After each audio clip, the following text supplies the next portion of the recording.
उत्तर प्रदेश के 75 जनपदों से जुड़े हुए चिकित्सा स्वास्थ्य विभाग के चिकित्सकगण और मेडिकल कॉलेज के स्टूडेंट्स आज स्वास्थ्य विभाग और SIHW के संयुक्त तत्वाधान से चलाए जाने वाले कार्यक्रम शुक्रवार की शाम डॉक्टर्स के नाम का 10वां एपिसोड है। ये कार्यक्रम हम लोगों ने इसलिए शुरू किया था कि आधुनिक डिजिटल प्लेटफॉर्म का उपयोग करके जाने माने चिकित्सकों से हम आपका संवाद करा सकें on issues of topical interest, और इसमें हम लोग इससे बीच 9 एपिसोड कर चुके हैं। एक्यूट चेस्ट पेन के बारे में कैसे मैनेज करना है उसके बारे में HOD cardiology department of RML ने आपसे बात की थी। COPD एंड एस्मा के बारे में डॉक्टर सूर्यकांत का एपिसोड हो चुका है। वेक्टर बॉर्न डिजीज़ के प्रिवेंशन एंड मैनेजमेंट के बारे में टॉपिक हुआ था। डायबिटीज़ के बारे में टॉपिक हुआ है। लास्ट टॉपिक हम लोगों का डर्माटोलॉजी एक्ने के बारे में था। इसी के मध्य आज एक बहुत इम्पॉर्टेंट टॉपिक पे doctor Anoop Singh, who is a HOD neurosurgery department in Azamgarh, he will be speaking to you on head injury, head trauma and management. This, according to him, is one of the most preventable public health crisis in case जिसमें हम कुछ common actions लेके morbidity को, mortality को रोक सकते हैं। आप जानते हैं कि जो हेड इंजरीज होती हैं उसमें ट्रैफिक एक्सीडेंट्स, फॉल, इन सब से जो एक्सीडेंट्स होते हैं, तो जो पहला पीरियड होता है 2 घंटे 1.5 घंटा, वो बहुत इंपॉर्टेंट होता है।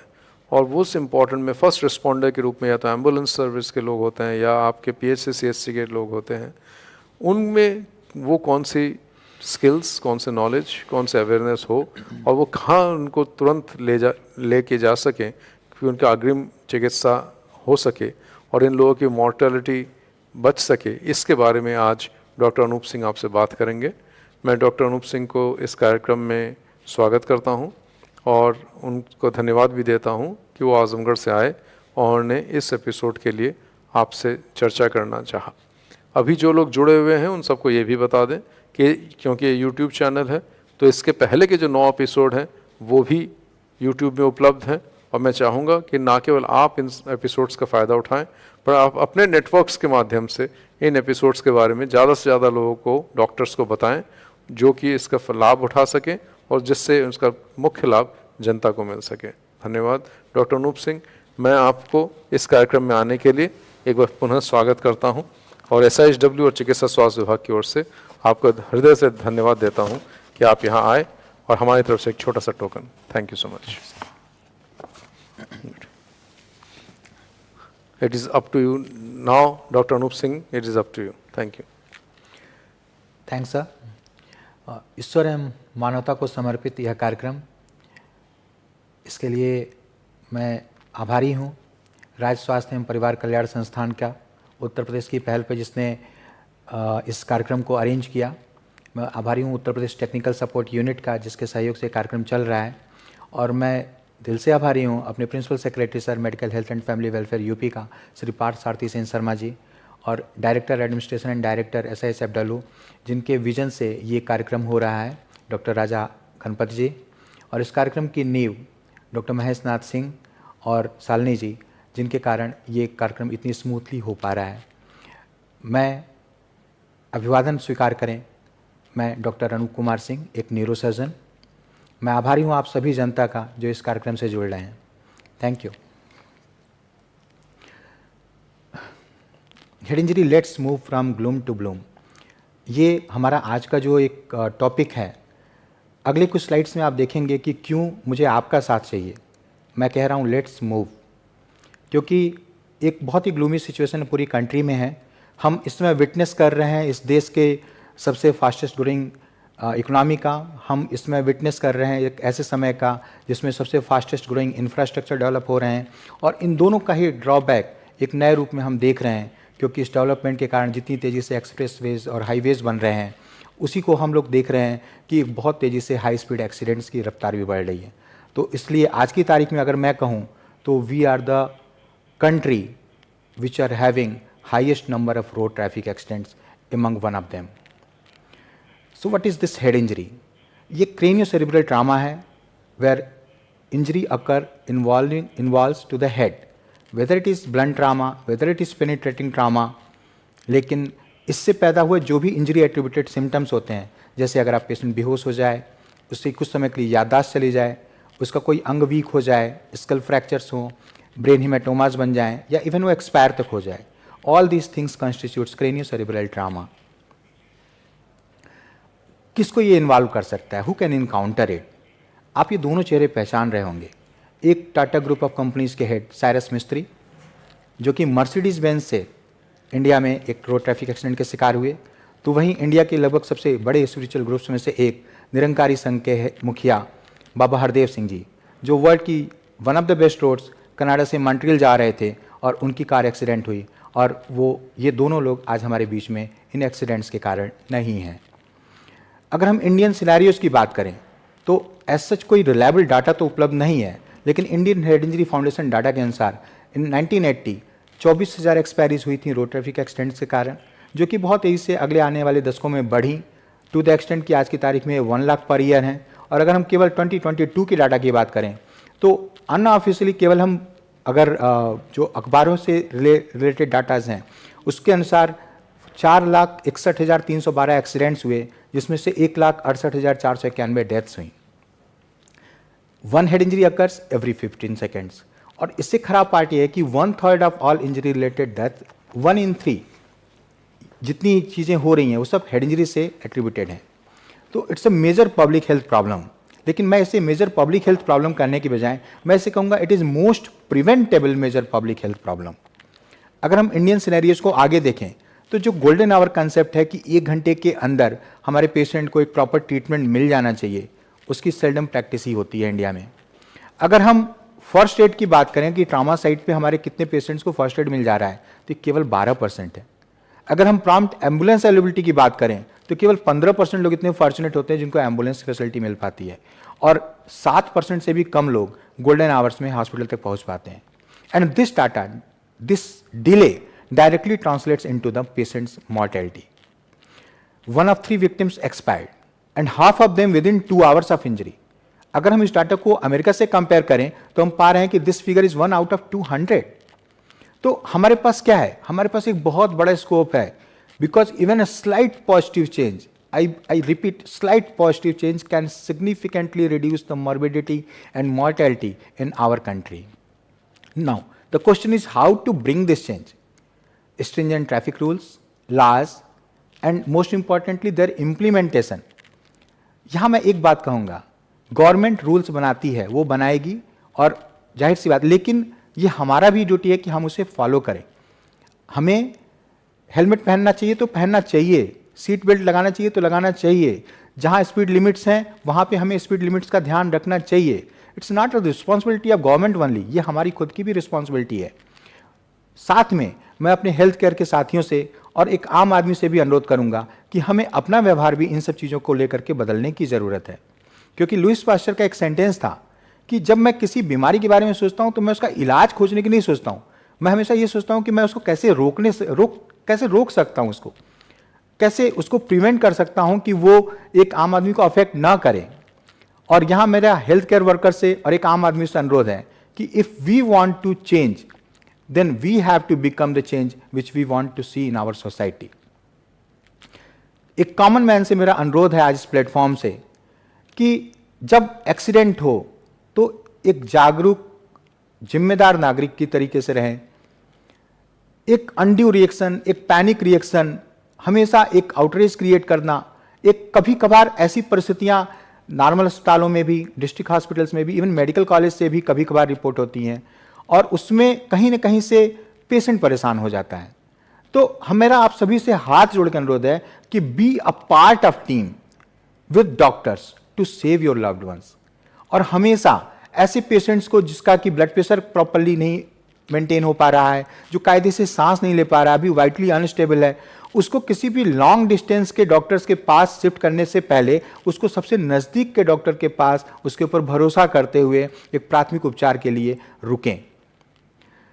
So ground realities is a significant number of head injury patients are not getting treatment timely. हमारे पास न्यूरोसर्जन्स कम हैं, हमारे पास ट्रामा सेंटर्स कम हैं, लेकिन हमारे पास एक बहुत मजबूत इंफ्रास्ट्रक्चर है गवर्नमेंट का क्रिएटेड, जिसमें हर 5 गांव पे एक एडिशनल पीएचसी है, उसके आगे पीएचसी, सीएचसी, डिस्ट्रिक्ट हॉस्पिटल्स और मेडिकल कॉलेजेस में ट्रॉमा सेंटर्स अवेलेबल हैं। ये तो ऑफिशियल है, लेकिन अनऑफिशियली हमारे हर गांव में डॉक्टर्स हैं, मेडिकल प्रैक्टिशनर्स हैं, and the need of hour is to focus on the root level of primary care. तो how to reduce this burden of neuro trauma? First, developing preventive strategies, government का काम है। Last, delivering evidence based patient care, ये हम neuro surgeons का और medical college का काम है। But the most important thing, delivering timely pre hospital care, ये हम सबकी रिस्पॉन्सिबिलिटी है। और इसी के लिए हमने उत्तर प्रदेश सरकार के सहयोग से एक हेड ट्रॉमा मैनुअल डेवलप की, जो कि हर व्यक्ति के लिए, हर मेडिकल फील्ड में काम करने वाले हर डॉक्टर के लिए है, because it is totally dedicated on the head injury management in resource constraint areas. So let's start with the head injury management at the trauma scene. बिल्कुल 1, 2, 3, 4, 5, 6 ऐसे स्टेप्स हैं।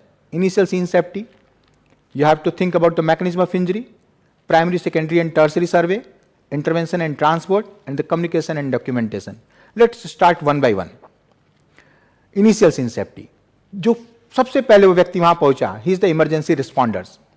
Now it's his own responsibility to prioritize your own and patient safety first. Why? आपको environmental dangers हो सकते हैं। आप एक running traffic में अगर किसी व्यक्ति को बीच सड़क पे आप मैनेज कर रहे हो, तो even you can also become entrapped in that particular accident. आसपास आग लगी हो, हैजार्डस मटेरियल हो, एक एग्रेसिव मॉब हो, आपको अपने आप को भी सुरक्षित रखना है और अपने उस ट्रॉमा विक्टिम को भी सुरक्षित करना है। तो first of all, shift that patient to a safer place. अगर बीच सड़क पे पड़ा हुआ है, उसे खींच के लाइए, रोड साइड करिए। Poly trauma management is a team work. Immediately आप हेल्प को कॉल करिए, 108 को डायल करिए और उन्हें इन्फॉर्म करिए। नियरेस्ट हॉस्पिटल्स को, अपने किसी फ्रेंड डॉक्टर्स को इन्फॉर्म करिए कि आप पहुंचो तेजी से। एंड बाय दैट टाइम वो आ रहे हैं, start and continue primary management till the help comes. Think about the mode of injury. Commonest mode is road traffic accident. Obviously, more than 65% trauma patient, head injury patients belongs to this category. Fall from height, the next most common event. Assault, sports, diving injury, lightning injuries or others.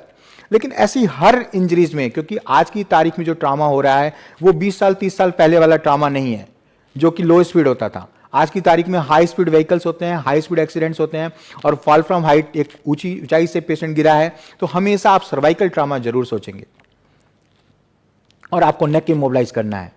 इसके बाद फिर आपको primary सर्वे देखना है patients का। Again the protocols are fix, A, B, C, D, E, mnemonic. A stands for airway, B for breathing, C for circulation, D for disability and E for exposure. केवल एक exception है इसका, patient trauma patient है, उसे बहुत तेज कहीं किसी जगह से ब्लीडिंग हो रही है, then this it change into the C, A, B, C, D, where C stands for hemorrhage control first. So now airway, patent airway is the first priority. एक हेड इंजरी पेशेंट हेलमेट पहना हुआ bike सवार अगर कहीं सड़क किनारे दुर्घटनाग्रस्त है तो ये पहली बात है कि उसका हेलमेट आपको हटाना है। Now it's not a 1 person job, it's a 2 person job. 1 person will stabilize the neck and the other will remove helmet without neck movement, क्योंकि पेशेंट को हो सकता है सर्वाइकल कार्ड इंजरी हो। आपके हेलमेट हटाने के दौरान पता चला कि उसको पेशेंट को पैराप्लीजिया हो गया, उसके चारों हाथ पैर कमजोर हो गए, तो you have to be very cautious even this smallest manoeuvre कि आप उसका हेलमेट निकाल रहे हो। Now, the assess the airway patency. Simple. भाई तुम्हारा नाम क्या है? And then proper head positioning. उसका आप पूरा pharyngeal, laryngeal, airway एक straight white line में लें। कैसे? Simple. Chin lift, jaw thrust and head tilt. आपका proper head positioning हो जाएगा। आप देखें अगर पेशेंट बेहोश है तो क्या उसके मुंह में कुछ सिक्रीशंस भरे पड़े हैं, क्या लार है, वॉमिट किया हुआ पेशेंट है, ब्लड से भरा हुआ मुंह है उसका। Clear all these obstructions and position the patient like tongue fall, which I had just talked about. Chin lift, jaw thrust and head tilt. अगर इससे भी पेशेंट का एयरवे नहीं मेंटेन हो रहा है तो आप ओरोफेरेंजियल नेजोफेरेंजियल एयरवे लगा सकते हैं, और या फिर अगर आपके पास एक्सपर्टीज है, संसाधन है, तो उसे ईटी इंट्यूबेशन कर ले लीजिए। Now B for breathing. Adequate breathing is essential. आपने एयरवे सिक्योर कर लिया, now look for the breathing. Monitor for the signs of distress, abnormal breathing pattern और inadequate ventilation. How? Just to observe, look, listen and feel. वो कैसे सांस ले रहा है, उसके सांस की आवाज तो नहीं आ रही है, कहीं स्ट्राइडर्स वगैरह तो नहीं है, सॉरी। और फील करिए उसके गले के हिस्से को, उसके चेस्ट को, कि उसका सांस का पैटर्न कैसा है, उसके चेस्ट मूवमेंट को, and the presence of accessory muscle use. कोई भी एबनॉर्मलिटी अगर इस स्टेज पे आप नोटिस कर रहे हैं, now this patient belongs to red category in triage and needs a prompt intervention. Third, C for circulation and the hemorrhage control. In BTF guidelines also, maintain the systolic blood pressure more than 90 millimeter mercury. And you have to pay attention कि आपके जितने भी potential haemorrhage science हैं आप उन सब पे ध्यान दीजिए। शॉक के लिए मॉनिटर करिए पेशेंट को।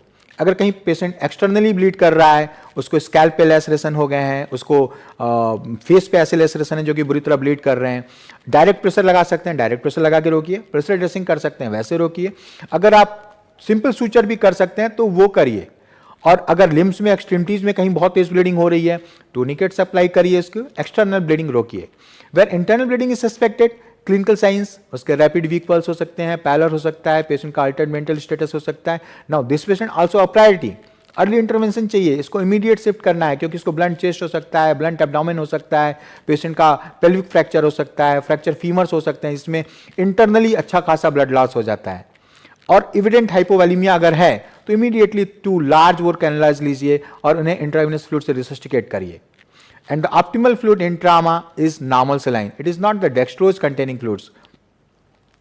Then the disability assessments for which आपको जीसीएस स्कोरिंग चेक करनी है, आपको न्यूरोलॉजिकल डेफिसिट्स देखनी है कि किसी तरफ उसको कोई वीकनेस तो नहीं है, क्रेनियल नर्व इंजरीज चेक करनी है, पिपल्स स्पेसिफिकली एग्जामिन करना है, और सबसे इंपॉर्टेंट पार्ट अपनी इस हर चीज को आपको डॉक्यूमेंट करना है ताकि आप उस पेशेंट को मॉनिटर कर पाएं, उसका आगे का फॉलोअप देख पाएं for accurate communication and ongoing monitoring of this neurological status.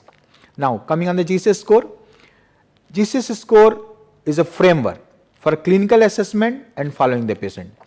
3 aspect of responsiveness देखते हैं आप, आई ओपनिंग देखते हैं, वर्बल रिस्पॉन्स देखते हैं एंड बेस्ट मोटर रिस्पॉन्स देखते हैं, और इसको अलग अलग नंबर्स देते हैं। जैसे आई ओपनिंग के लिए 4 पॉइंट्स हैं, अगर पेशेंट स्पॉन्टेनियस आई ओपनिंग है he will get 4 points। अगर आपके कहने पे आंख खोल रहा है, to speech then it is 3, to pain then it is 2, and if he is not able to open his eyes then it is 1। अगर पेशेंट बोल रहा है, वेल टाइम प्लेस पर्सन के लिए ओरिएंटेड है, तो again he will get 5 points। Confuse है तो 4 पॉइंट, वर्ड्स इनअप्रोप्रिएट बोल रहा है 3 पॉइंट्स, इनकम्प्रिहेंसिबल साउंड्स है 2 पॉइंट्स, नहीं बोल पा रहा है none, 1 points. Best motor response, he is obeying command 6 points, localizing pain 5 points, normal flexion 4, abnormal flexion 3, extension 2, and if he is not able to give any motor response then it is 1। So this scale summarizes each one of us from 3 to 15। Deeply comatose he will remain E1, V1, M1 और उसका point 3 होगा, और हमारे आपके जैसे conscious oriented लोग E4, V5, M6 15 होगा। तो इस स्लाइड चेंज एक पीडियाट्रिक ग्लास्कोकोमा स्केल में है जो कि उनके एज ग्रुप को फोकस करते हुए है। आई ओपनिंग के पॉइंट्स तो सेम है, वर्बल और बेस्ट मोटर रिस्पांस के पॉइंट्स में उनके रिस्पॉन्सेज के अनुसार इन्हीं पॉइंट्स को अलग तरीके से डिस्क्राइब किया गया है। Now the next point is the exposure and the environmental control. यहाँ सबसे इंपॉर्टेंट है कि आपको पेशेंट को अनड्रेस करना है, इसलिए उसकी प्राइवेसी की रिस्पेक्ट करनी है। आपको मिनिमम मूवमेंट रखना है ताकि आपके कारण पेशेंट की कोई भी इंजरी एग्जैसरबेट न कर जाए।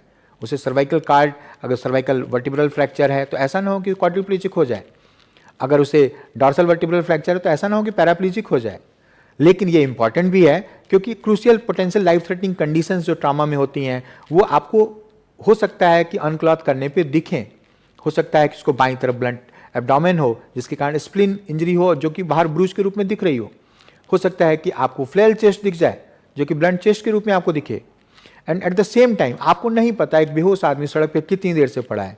तो maintain the normothermia and for that utilise the blankets to avoid hypothermia risk. Now secondary survey, secondary survey is typically conducted within a hospital. Doctors head to toe examine करते हैं और specifically fractures, chest, abdomen, spine injuries को देखते हैं। Specifically उनका head, नेक और spine पर focus होता है, न्यूरोलॉजिकल मॉनिटरिंग पर फोकस होता है, और फर्स्ट प्राइमरी सर्वे से उसका कंपैरिजन करते हैं कि is there any deterioration. Third is the tertiary survey. Tertiary survey 24 घंटे बाद किया जाता है। It's a comprehensive repetition of a secondary survey aiming to pick up missed injuries in an awake trauma patient, and it includes re-examination and review of all imaging and lab test, और preferably patient को extubate करने के बाद किया जाता है। Now back to trauma scene, what intervention you can take. Trauma patient है, pain में है, your choice of analgesic will be paracetamol.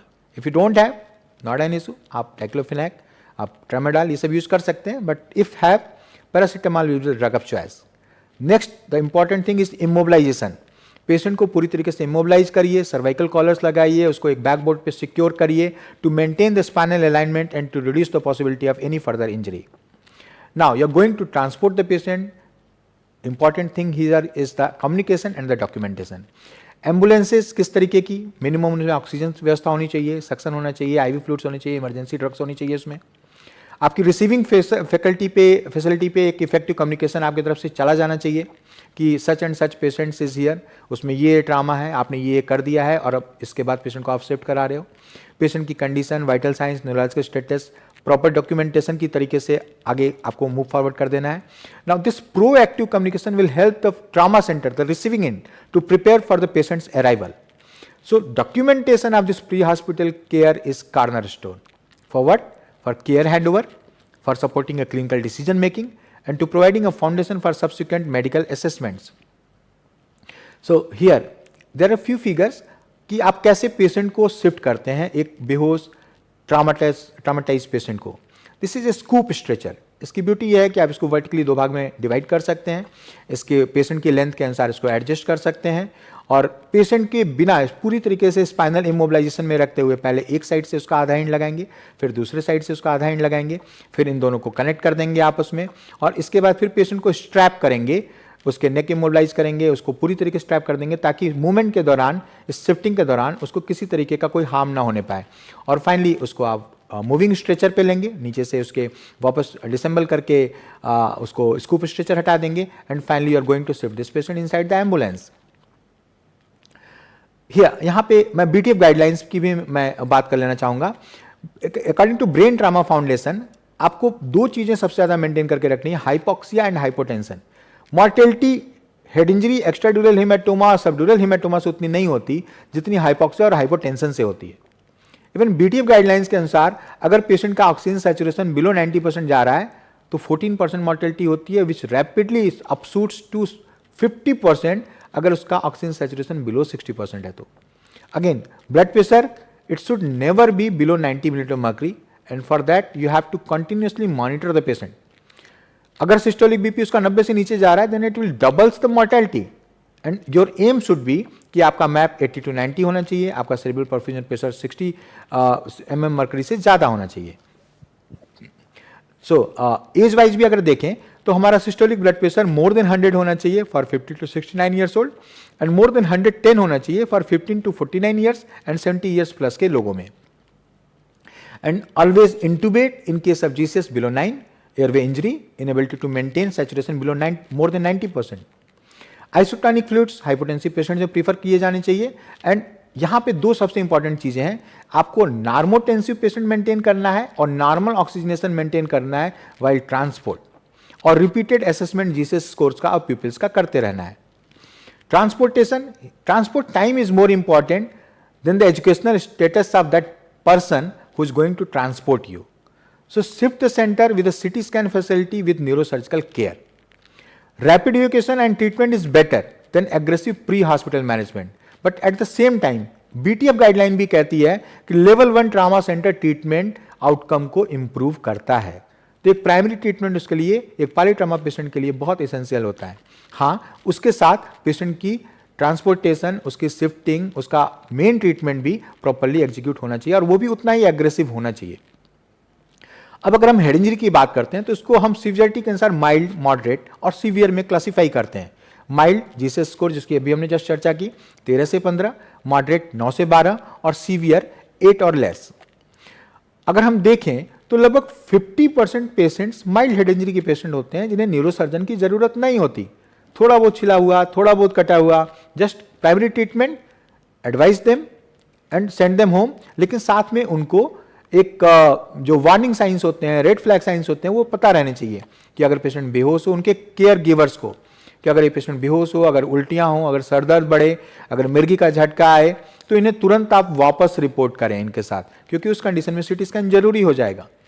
Moderate और सीवियर हेड इंजरीज आपकी बचे हुए 50% को कॉन्स्टिट्यूट करते हैं and they require a very close treatment under neurosurgical setups.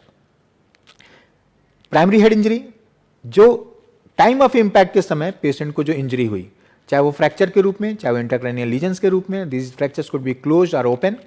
Intracranial lesions की बात करें तो ये फोकल लीजन हो सकते हैं, कंट्यूजन हो सकते हैं, एक्स्ट्राड्यूरल सबड्यूरल हेमाटोमाज हो सकते हैं, subarachnoid haemorrhage, intraventricular haemorrhage, intraparenchymal bleed हो सकते हैं, डिफ्यूज लीजन हो सकते हैं, concussion, multiple contusions and diffuse axonal injuries. अगर हम सेकेंडरी ब्रेन इंजरी की बात करें तो हमारा पूरा का पूरा जो इनिशियल ट्रीटमेंट होता है, पहले 24 घंटे का ट्रीटमेंट होता है, that is aimed to prevent the secondary injury because of hypoxia, because of hypertension, because of hypercapnia, because of bleed inside the bleed, and because of raised intracranial pressure. Because all these things, all these insults which make a vicious cycle, and they will further worsen your patient.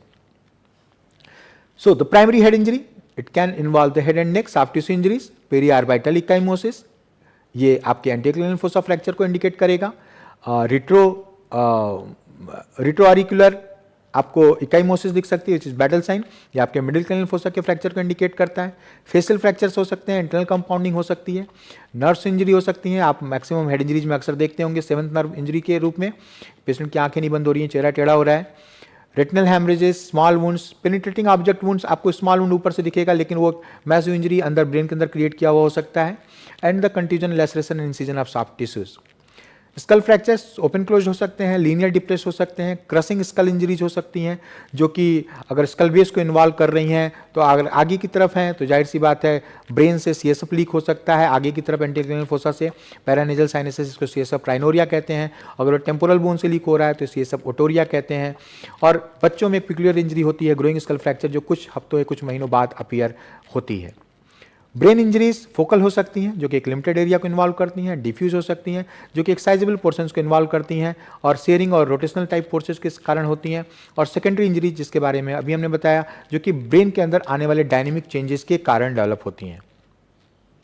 Now the focal lesions, ये हेमाटोमाज हो सकते हैं involving epidural space, subdural space and subarachnoid space. ये contusions हो सकते हैं और major nerves को और इंट्राक्रैनियल वेसल्स को इन्वॉल्व करने वाली डायरेक्ट इंजरीज भी हो सकती हैं। डिफ्यूज इंजरीज, ये मेनली माइक्रोस्कोपिक होती हैं, आपको अपरेंटली सिटी स्कैन पे लगेगा कि सिटी स्कैन तो नॉर्मल है, लेकिन पेशेंट काफ़ी लो कंडीशन में रहेगा। और मोस्टली ये सबकार्टिकल इंजरीज होती हैं, मिडलाइन स्ट्रक्चर्स को इन्वॉल्व करती हैं और डार्सोलैटरल रास्ट्रल पॉन्स और कार्पस कैलोसम को मेनली इन्वॉल्व करती हैं। डायरेक्ट क्रेनियल नर्व इंजरीज अगर एंटीरियर क्रेनियल फोसा को इन्वॉल्व कर रही हैं तो ऑल्फैक्टरी बल्ब, ट्रैक्स और ऑप्टिक नर्व इन्वॉल्व होते हैं। अगर मिडिल और पोस्टीरियर फोसा को इन्वॉल्व करती हैं, स्कल बेस को इन्वॉल्व करती हैं, तो 3rd से लेकर के 12 तक इंजरीज इन्वॉल्वमेंट मिल सकता है। लेकिन 3rd क्रेनियल नर्व किसी भी मास इफेक्ट लीजन में अलग से इन्वॉल्वमेंट अक्सर दिखता है। Vascular injuries, skull base, even vertex fracture भी जो होते हैं, अगर वो क्रॉस कर रहे हैं आपके सुपरसाइडल साइनस को या ट्रांसवर्स साइनसेस को तो उसे ऑक्लूड कर सकते हैं, उसमें थ्रोम्बोसिस क्रिएट कर सकते हैं। स्कल बेस फ्रैक्चर्स के कारण कैरेटो कैवर्नस फिस्टुला बन सकते हैं, ट्रॉमेटिक एन्युरिज्म डेवलप हो सकते हैं, मेजर वेसल्स थ्रोम्बोज हो सकती हैं और लैसरेट तक हो सकती हैं। और इसी तरीके से इंजरीज पिट्यूटरी और हाइपोथर्मिक लीजन्स भी क्रिएट करती हैं। Now comes on the imaging. Before CT scan era x-ray skull was the only modality, लेकिन आज की तारीख में ये आउटडेटेड है। इन्वेस्टिगेशन ऑफ चॉइस हमारा एनसीसीटी हेड विद बोन विंडो है। एमआरआई ब्रेन ठीक है, आइडियल है, आपका रेडिएशन एक्सपोजर नहीं होता है, but in acute trauma settings, in emergency cases it is not being preferred. और सिटी एमआर एंजियोग्राफी, डीएसए, ये सेलेक्टेड केसेज में न्यूरोसर्जन्स के द्वारा एडवाइस की जाती हैं उस परिस्थिति को और क्लिनिकल सिनेरियो को देखते हुए। Now the CT brain indication when it is required at all, if the patient is having at any point below 13 GCS since injury, CT scan is required. अगर if it is below 15 even after 2 hours after injury, CT scan is required. अगर आपको open depress skull fractures मिल रहे हैं palpation पे, signs of skull base fracture मिल रहे हैं, जैसे कि अभी हमने डिस्कस किया periorbital ecchymosis and the Battle sign, तो आपको सिटी स्कैन कराना है। पोस्ट ट्रॉमेटिक सीजर्स हैं, फोकल न्यूरोलॉजिकल डेफिसिट्स हैं। If the patient is complaining of more than 30 minutes amnesia, अगर पेशेंट की एज 65 years प्लस है और उसको एलओसी हो रही है, कोगलोपैथी है, डेंजरस इंजरी मैकेनिज्म है, अभी जैसे मैंने बोला high speed injuries, fall from height, city scan is required. Patient conscious है, विदाउट फ्रैक्चर है, लेकिन उसको बहुत ज़्यादा सीवियर हेडेक है, उसे वॉमिटिंग्स हो रही हैं, हिस्ट्री ऑफ कोगलोपैथी है, LOC है, एमनेजिया है। लेकिन इन सारे केसेस में जिसमें आप CT स्कैन के लिए एडवाइस कर रहे हो, अगर पेशेंट की जीसस बिलो 15 है और अगर पेशेंट की जीसस 15 है और वो बोल रहा है कि उसे गर्दन में दर्द हो रहा है, then this evaluation requires X-ray cervical spine also, क्योंकि 3.5% इंसिडेंस होता है पॉलीट्रॉमा पेशेंट में, हेड इंजरी पेशेंट्स में सर्वाइकल स्पाइन इंजरीज के। Now few scans, skull fracture, breach in the continuity of calvaria. Here आप देख सकते हैं राइट पैराइटल रीजन में, टेम्पोरल रीजन में there is a breach, there is a fracture points. Epidural haematomas हो सकते हैं which is the collection of blood between the calvaria and dura. Commonest location frontal और टेम्पोरल होती हैं, less common बाइफ्रंटल और पोस्टियर fossa होती हैं। EDS आर्टीरियल हो सकते हैं, वीनस हो सकते हैं, फ्रैक्चर मार्जिन से यूज करने के कारण बन सकते हैं, and they peculiarly use to have lens shaped configuration. Subdural haematomas हो सकते हैं, कॉन्वेक्सो कॉन्केव शेप होता है, haemorrhage into dura and arachnoid interface होता है, हाई मॉर्टेलिटी होती है, और depending on the age they could be acute, sub acute and the chronic. Subarachnoid bleed मिल सकता है आपको, bleeding into the subarachnoid spaces like here. Parenchymal contusion हो सकते हैं, जैसे आप फर्स्ट इमेज में राइट फ्रंटल कंट्यूजन देख रहे हैं और सेकंड इमेज में बायलैटरल टेम्पोरल कंट्यूजन्स देख रहे हैं। It is the bruise of neural parenchyma. Pneumocephalus, this is the black shadow which is inside the cranium. It is the air inside the cranial cavity. And then the vascular injuries, skull base injuries close to the circle of Willis are associated with high risk of vascular injuries. Now when serial scans are required, अगर आपने किसी patient का small EDH है, STH है, contusion है, आप उसको conservatively manage कर रहे हो, then you are suppose to follow the lesion evolution. और ऐसे पेशेंट में उसके डेफिनेट क्राइटेरिया है। पेशेंट अगर लो है तो उसको 6 घंटे बाद, नहीं तो फिर 24 घंटे बाद, depending on the whether it is EDH, 24 से 72 घंटे के बाद, कंट्यूजन्स 72 घंटे तक इन्वॉल्व होते हैं, आपको उसको फॉलो करना है सीरियल स्कैन्स के द्वारा। This will detect delayed intracerebral haemorrhage, evolution of hydrocephalus and the many other things in the chronic phases. कब पेशेंट को हॉस्पिटल प्रीफर करोगे?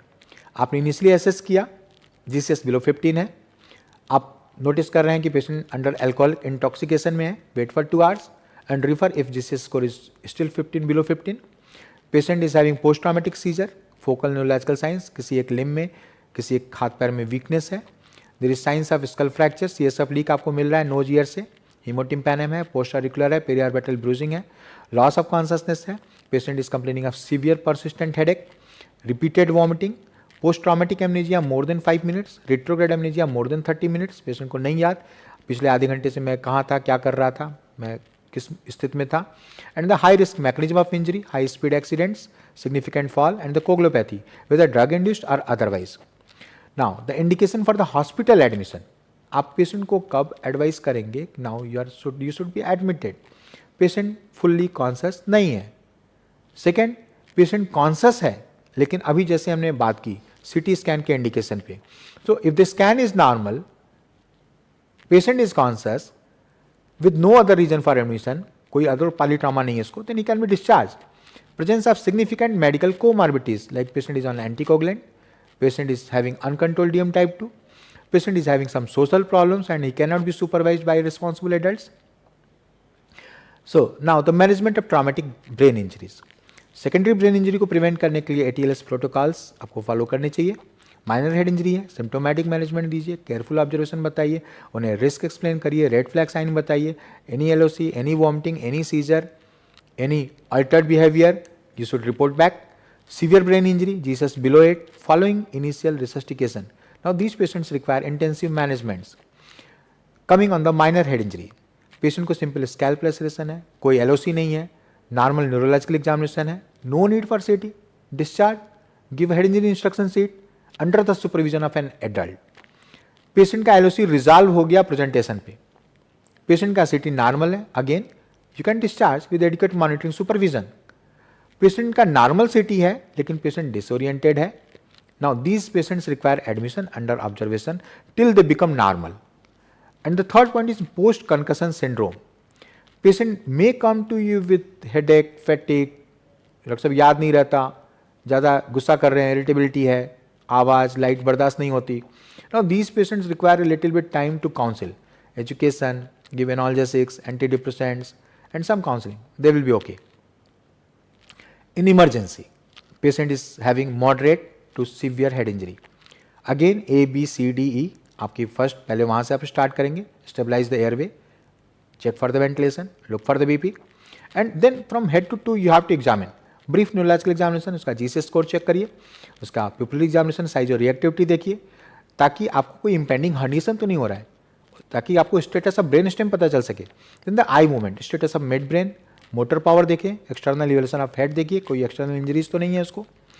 इंटेंसिव मैनेजमेंट फेज में अब आपको एंडोट्रेकियल इंट्यूबेशन करना है, अगर पेशेंट की जीसीएस बिलो 8 है, उसका रेस्पिरेशन कंट्रोल करना है, उसको CT scan head urgent basis पर कराना है, उसका cervical spine x-ray, chest x-ray इसके साथ एसोसिएटेड रहना चाहिए। अगर क्लिनिकली आपको लग रहा है कि कोई लॉन्ग बोन फ्रैक्चर या पेल्विस फ्रैक्चर हो सकता है तो इसी समय आप उसको भी करा लेंगे, उसका ब्लड एनालिसिस करेंगे एंड तब नेजोगैस्ट्रिक इंट्यूबेशन करेंगे।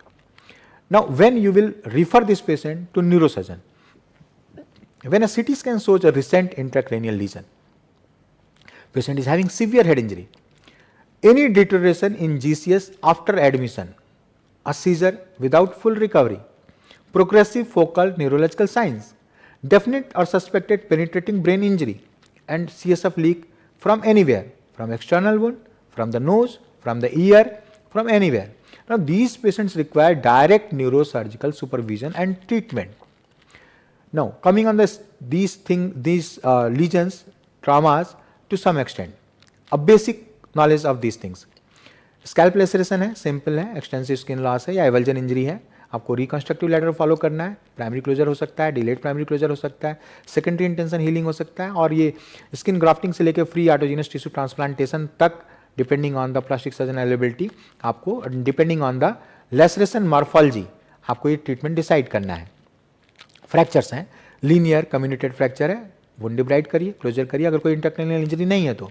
लेकिन अगर वहाँ सीएसएफ लीक है, ब्रेन मैटर लीक है, कंपाउंड डिप्रेस्ड फ्रैक्चर है, क्लोज डिप्रेस्ड फ्रैक्चर है, तो उसको न्यूरोसर्जिकल मैनेजमेंट की जरूरत पड़ सकती है और उसे वहाँ भेजना चाहिए। ट्रामेटिक इंटरक्रेनियल हेमेटोमास हैं, extradural subdural haematomas, contusions, now they require neurosurgeons. Few other aspects which are related directly with the treatment patient management, एक बहुत इंपॉर्टेंट पार्ट है what fluid to give। तो hypotonic और glucose containing IV fluids are not recommended in these head injury patients because they will increase the cerebral edema. Only isotonic crystalloids like normal saline or ringer lactate should be used. Aim should be the normovolemia।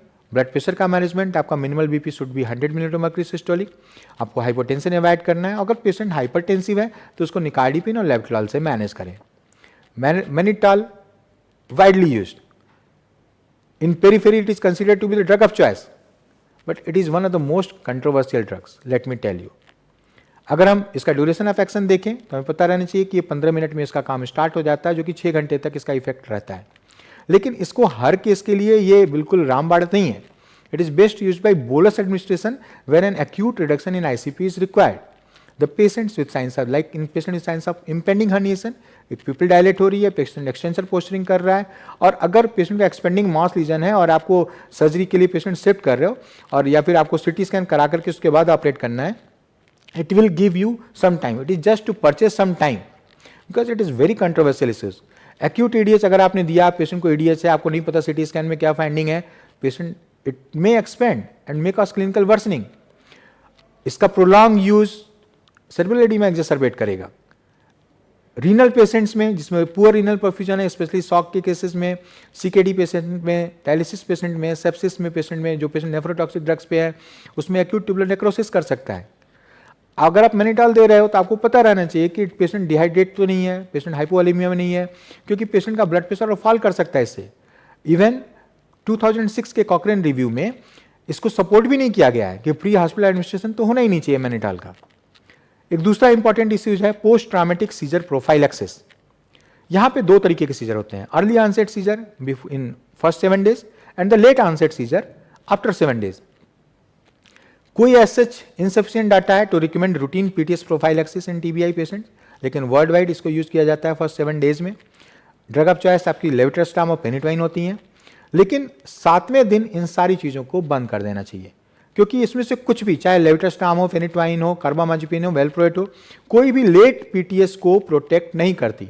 और अगर 7 दिन के बाद patient को seizure आया है, then the patient will require proper seizure treatment for at least 2 years। Routine prophylaxis का कोई काम नहीं होता लेट पीटीएस में। आप 1 महीना तक खिलाओ, that is not going to protect the patient from development of late PTS. Another एक जो बहुत इंपॉर्टेंट पार्ट है, acute spinal cord injury. 5 to 10% of severe head injury have cervical spine injury, where the investigation of choice is plain radiograph. अगर आपका plain radiograph आपको proper information नहीं दे रहा है, then you can go for the 2D CT cervical spine. अगर patient को आपको उसको वीकनेस मिल रही है, उसको अगर आपको मोनोप्लीजिया है, उसको पैराप्लीजिया है, तो क्वाड्रिप्लीजिया है, then you should go for directly for the MRI।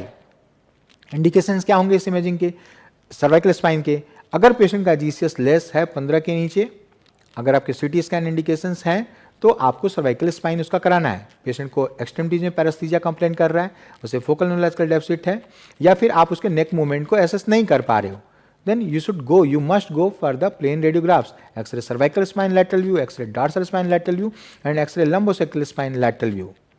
क्या मैनेजमेंट होगा? पहला तो सबसे है कि फोरमोस्ट है कि सस्पेक्ट करिए इन ऑल पेशेंट्स। नेक की mobilisation until unless you ruled out either by history कि पेशेंट बोल रहा है मुझे गर्दन में कोई दर्द नहीं, मुझे पीठ में कोई दर्द नहीं। एग्जामिनेशन, आपने टेंडरनेस चेक कर ली, रेडियोलॉजी कह रही है कि नहीं सब कुछ नॉर्मल है, ठीक है, फाइन, पेशेंट ठीक है। Patient with card injuries requires neurosurgical management. Again these patient should be transported with immobilization, with proper and effective immobilization to the neurosurgical unit. So to conclude, optimal TBI outcomes require effective pre-hospital management. So the key aspects are scene assessment, primary and secondary evaluations, interventions and communication with medical facilities. Primary assessment focuses on airway maintenance, breathing evaluation, circulation assessment and IV fluid resuscitation. GCS score adds disability assessment. Proper exposure uncovers hidden injuries. Secondary assessment involve a comprehensive head-to-toe examination and continuous neurological monitoring. Intervention and transport phases emphasizes pain management, spinal precautions and thoughtful transportation decisions. Clear communication with receiving facilities and meticulous documentation of vital signs, neurological status and intervention ensures smooth care transitions.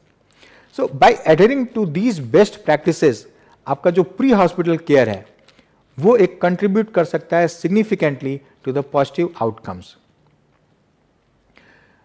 Churchill के इस coat से मैं अपनी बात को conclude करना चाहूंगा कि कोई जरूरी नहीं कि आप हमेशा एक एपेक्स इंस्टीट्यूट में बैठ करके बेस्ट पॉसिबल सारी चीजें डिलीवर करें तभी पेशेंट बचेगा। कभी कभार sometimes we have to do what is required and for you एक effective management of small things will be better for an optimal outcome rather than doing big things. Thank you. ये पूरा जो एक heading थी हमारी मुख्यतः कि from gloom to Bloom, मैंने यहीं से स्टार्ट किया। ये काफ़ी डिस्परेट सिचुएशन है हमारी पूरी कंट्री में, रेदर मैं कहूँगा एशियन अफ्रीकन कंट्रीज दोनों में। मैं आभारी हूँ जॉन बेनेट का, who make this platform a global one. Thank you John, if you are hearing to me, listening to me. इस प्रोग्राम को पूरा वर्ल्ड इस समय देख रहा है और मैं इसके लिए जॉन का थैंकफुल था।